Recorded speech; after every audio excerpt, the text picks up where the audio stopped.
Iran युद्ध आणि पश्चिम आशियातील वाढत्या तणावाचा परिणाम आता भारताच्या व्यापारावरही स्पष्टपणे दिसू लागला आहे.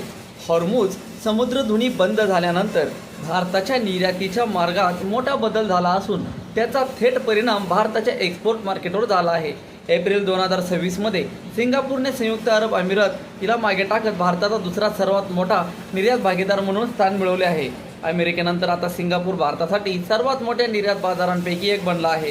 हा बदल केवळ आकड्यांपुरता मर्यादित नसून बदलत्या भूराजकीय परिस्थितीत जागतिक पुरवठा साखळी आणि व्यापार नकाशा किती वेगाने बदलू शकतो याचे मोठे उदाहरण मानले जाते.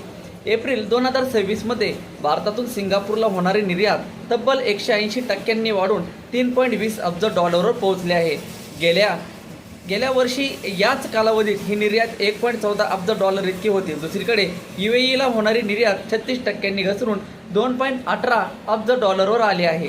गेल्या वर्षी हीच निर्यात $3.43 अब्ज इतकी होती. अनेक वर्षापासून UAE हे भारताचे दुसरे सर्वात मोठे एक्सपोर्ट मार्केट मानले जात होते, मात्र आता त्याची जागा सिंगापूरने घेतली आहे. व्यापार तज्ज्ञांच्या मते हा बदल थेट हॉर्मुझ समुद्रधुनी संकटाशी जोडलेला आहे.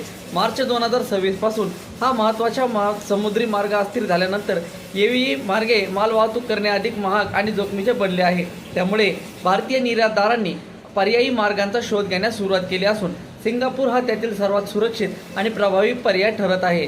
भारत आणि सिंगापूर यांचे संबंध केवळ व्यापारापुरते मर्यादित नाहीत, तर त्यांचा इतिहास सुमारे 1000 वर्ष जुना आहे. 11व्या शतकात दक्षिण भारतातील चोल साम्राज्याचे सम्राट राजेंद्र चोल प्रथम यांनी समुद्री मोहिमांद्वारे मलय क्षेत्रांशी व्यापारी आणि सांस्कृतिक संबंध प्रस्थापित केले होते. त्या मलय क्षेत्रात आजचा सिंगापूरही समाविष्ट होता.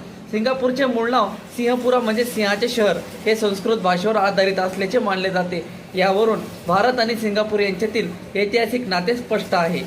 केवळ निर्यातीमध्येच नव्हे तर आयातीतही मोठे बदल दिसून येत आहेत. एप्रिल महिन्यात ओमानमधून भारताची आयात तब्बल 3 पट वाढली आहे. दुसरीकडे कतारमधून होणारी आयात 47% घटली आहे, तर सौदी अरेबियामधून होणाऱ्या आयातीत पुन्हा वाढ दिसून येत आहे. या बदलांवरून हे स्पष्ट आहे की भारत आता केवळ पारंपरिक आयाती व्यापार मार्गांवरती अवलंबून राहू इच्छित नाही. भारतीय कंपन्या आता अधिक सुरक्षित, स्थिर आणि कमी जोखमीचे पर्यायी मार्ग आणि देशांना प्राधान्य देत आहेत. या संपूर्ण बदलांमध्ये भारतासाठी एक सकारात्मक बाजू आहे. एशियन देशांसोबत व्यापार वाढल्याने भारतीय उद्योगांना नव्या बाजारपेठा आणि नवीन संधी उपलब्ध होऊ शकतात. मात्र दुसरीकडे नव्या समुद्री मार्गांचा खर्च पारंपरिक मार्गांच्या तुलनेत अधिक असल्यामुळे निर्यात खर्च वाढण्याची शक्यता कायम आहे.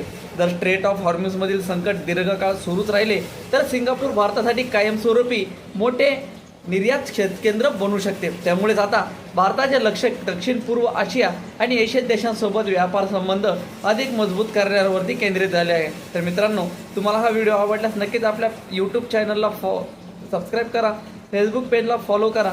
असेच नवनवीन व्हिडिओ आणि नवनवीन माहिती मी तुमच्यासमोर घेऊन येण्याचा प्रयत्न करेल. भेटू पुढील व्हिडिओमध्ये. तोपर्यंत धन्यवाद.